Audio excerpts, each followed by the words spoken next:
Welcome back. This is your host, Jeff Flair. Part 76 of Jeff Flair's One Man's Opinion. I call this one Pro Wrestling. This is for me to give a big shout out to all the people in the industry that I love more than life itself. Hold on just a second. I want to toast. First of all, toast my Twitter family, all of my Twitter family.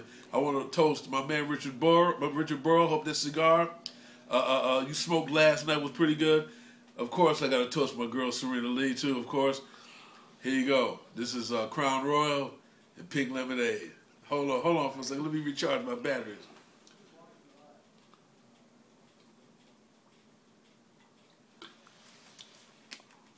That's ice cold, baby, because I had it in the freezer for about an hour or so. But no, fairness. I want to talk to you about pro wrestling here in Part 76 of Jeff Flair's One Man's Opinion. First, I want to give my condolences out to all the wrestlers, to their families who passed away in the last 10 years. Especially give out the big condolences to the family of Randy Macho Man Savage. Broke my heart when I heard that he had died. Cried like a baby. I did. I cried like a baby. Let me be honest with you. Of course, just recently we lost another part of our family, a gentleman by the name of, well, you know him as Paul Bearer, Percy Pringle III, but his real name was William Moody, and I cried when he died too. I'm not going to lie to you, man. I talked to him on Twitter. He used to talk a lot on Twitter, as a matter of fact. He didn't follow me, but whenever I hit him up on Twitter, he would hit me back. And we talked very candidly about the business, and he's a real good guy. Real good, was a real good guy. I told him I wanted to get into the business. He looked at me, he said, didn't look at me, but he said to me, Jeff, I saw your videos. You got a lot of charisma. You look good on camera. That's half the battle right there, because most guys can't even talk on camera. They get a little nervous. He said, but you don't put up all these tapes knowing that all the world is going to see them.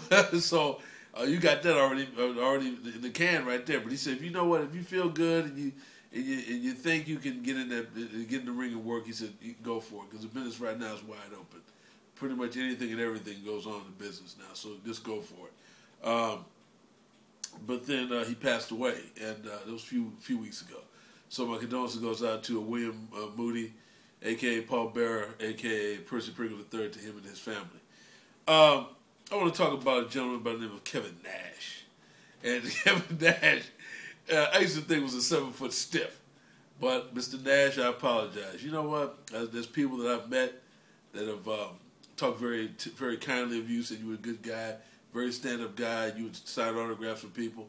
But there's one story I wonder if you remember. This is back in the 90s. I think you had just started the Diesel thing at that point. I think you were WWF champion at that time.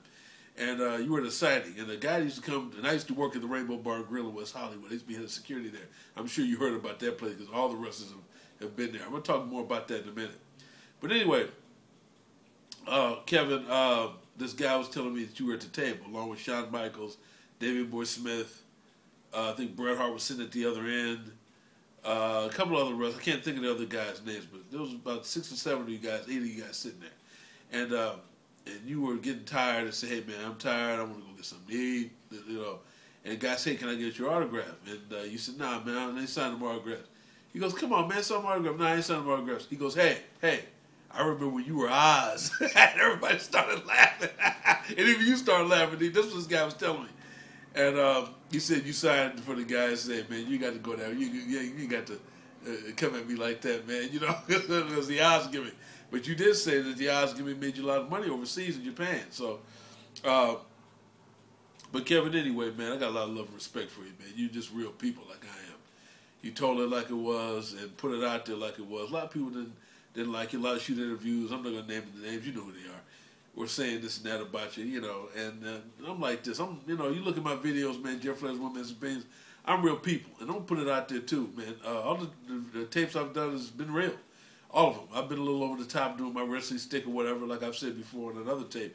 But the point being is, I'm real people, man. I don't bullshit. I don't play games. I don't fuck around. I've been through a lot in my life, and this is my way of dealing with being homeless or used to be homeless, and dealing with all the shit that people have disrespected me over the years. So that's part of the reason why I'm doing these tapes. But no, I'm a stand-up guy, man. I like to drink my Jack Daniels. I'm drinking Crown Royal now. But I like to drink. I like to smoke my pipes, smoke my cigars. I smoke a little weed every now and then. There's nothing wrong with that. But I'm a stand-up guy. You know, if you ask me a question, I'll give you an answer. But Kevin, man, I got a lot of respect for you, man. You're 53 years old. I'm 58. What's the difference between you and I? Nothing. You just been in the business longer than I have. Look here. If I get a shot to get in this business on Tough Enough or something, man, why not? You know, if I don't, then I don't. But I just want to let the pro wrestling world know what I think about them. I love all you guys. I do. I'm going to talk about the Von Erichs. I said this on my tape, The Rise of Jefferson Flair, to Kevin Von Erich, and if he didn't see it, I'm going to put it out here again. Kevin, I got a lot of respect for you and your family. A lot of condolences go out to everybody. You know, I've always liked you as a wrestler. I remember a story. My father and I were looking at a match you ran. I forget who you were wrestling, but anyway, my father says, "Hey, who's this guy walking down to the ring with no shoes on?" I saw it's Kevin Von Erich. He goes, "Is he getting ready to wrestle or is he getting ready to go to the pool? What is he doing?" I said, "He's getting ready to wrestle." And we got in the ring. You guys were working. He goes, my father goes, "Yeah, I don't know why somebody just don't step on this guy's feet and fit him." He goes, "Oh, Jeff, it's fake. It's fake. It's stay." I said, "Dad, you know what? Let the man just get in the ring and have some fun. Let him do his thing." But anyway, got a lot of love and respect for the whole Von Erich family. So Kevin, thank you for following me too on Twitter. Thanks a lot for that. I appreciate it. The Guerreros, what can I say about you guys? I remember you guys when you worked at the old NWA out here at the Olympic Auditorium. All you guys did, and worked against Bad News Brown, who became, he was Alan Bad News Coage at that time, and working for Jeff Walton Promotions. I remember you guys. I got a lot of respect for you guys as well. And, Hector, you were following me.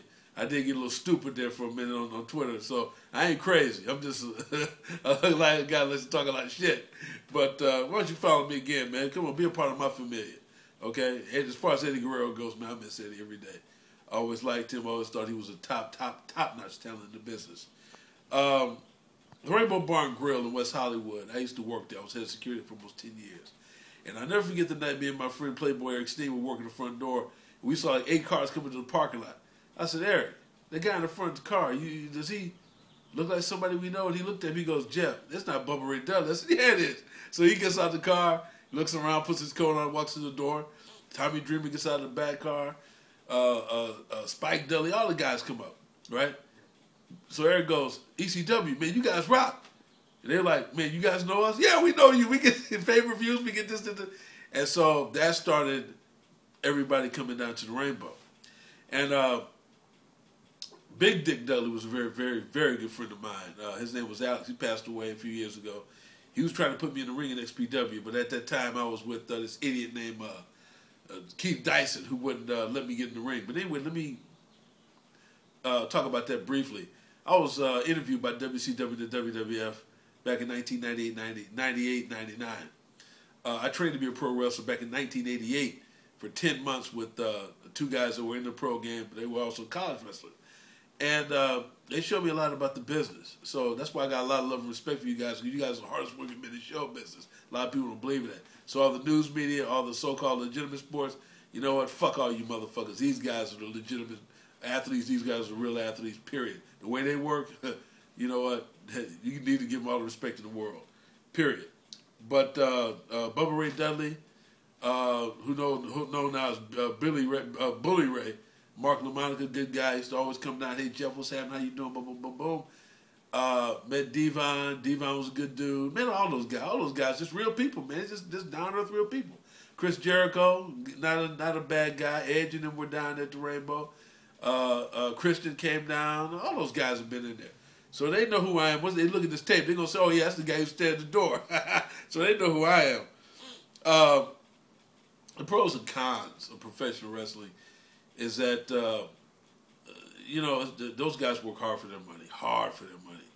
They get in the ring, and I mean, to work every single night like that, man, it takes a lot of endurance, a lot of strength, being in shape, and all that. And a lot of the wrestling fans, a lot of people don't know. I trained for 10 months. I mean, I was hurting like a motherfucker, so I know what all this is about. That's why when I say these tapes and do all these things, you guys may think I'm disrespecting you, but I'm not, because I know what it's all about. And at 58 years old, people say, Jeff, are you crazy? You want to get into it? Yeah, I do, because I'm just stupid like that. But I think it's a great business. I always have, and I always thought it was a great business. I'd like to be a part of it if I can. If I can't be, then, it's not a big deal. I'm still going to be a big fan of you guys. The shoot interviews are the greatest thing ever put together by man. Like in the words of Honky Tonk Man, but if that Billy Jack Hayes, man, if you haven't seen this one, that first one he did was something else. Then he did another one. I think the shoot interviews are just out of sight. I think they were the greatest thing ever put together by the wrestling business, because it shows you the insides and outs of the business and backstage, who didn't like who didn't want to work with who, so forth and so on. So I think the shoot interviews were great. I really do, and I love all of them. Brock Lesnar, who I have a lot of love and respect for. I think Brock Lesnar is a wall on two legs. I mean, this motherfucker here, let me tell you something. If I got in the ring with Brock Lesnar, we'd have to go full contact to knockout, because that motherfucker ain't playing with nobody. I'm telling you right now. I got a lot of love and respect for Brock Lesnar. UFC, I think when he went to UFC was the greatest thing for professional wrestling, because it made professional wrestling even more legitimate. People in wrestling like Brock Lesnar and those guys, I mean, these guys are athletes. You got to remember that. And the bottom line here is they will hurt you if they get a hold of you. That's no joke. So I'm glad Brock Lesnar went into UFC and came back to WWE, because it made the WWE much stronger, I think, and it made it more legitimate as far as I'm concerned. So Brock Lesnar, I got a lot of love and respect for you. Deaths in wrestling, well, it happens. In all business, people die. It has nothing to do with steroids. It has really nothing to do with drug overdoses. It just happens. And the news media and everybody else wants to talk shit. Fuck them. In the words of Kevin Nash, you know what? Fuck him. Like he was talking about in a shoot interview, I saw him say, he was looking at some broad who didn't want to shut her suck hole being long enough for him to say anything, which means, that's what he's talking about. I thought that was fucking hilarious. But, deaths in wrestling, it happens. And I got a lot of love and respect for all the families. Because, as a fan, we're all family. We were watching you guys come through the business, your grandkids, your kids, your nephews, everybody. So we're all family. So when you hurt, we hurt. And that's just the bottom line right there. So deaths in wrestling is a part of life. So news media, get over that too. And quit lying talking about steroids. It ain't steroids, you ignorant motherfuckers. And yeah, I said it. Oh, I'm Jefferson Flair, by the way. Get the name spelled right. You stupid bastards. Fuck the news media. Triple H, man, I got a lot of love and respect for you too. So you come up through the ranks with WCW and WWF, WWE. I got a lot of love and respect for you. I'm going to send you this tape, man, and take a good look at it.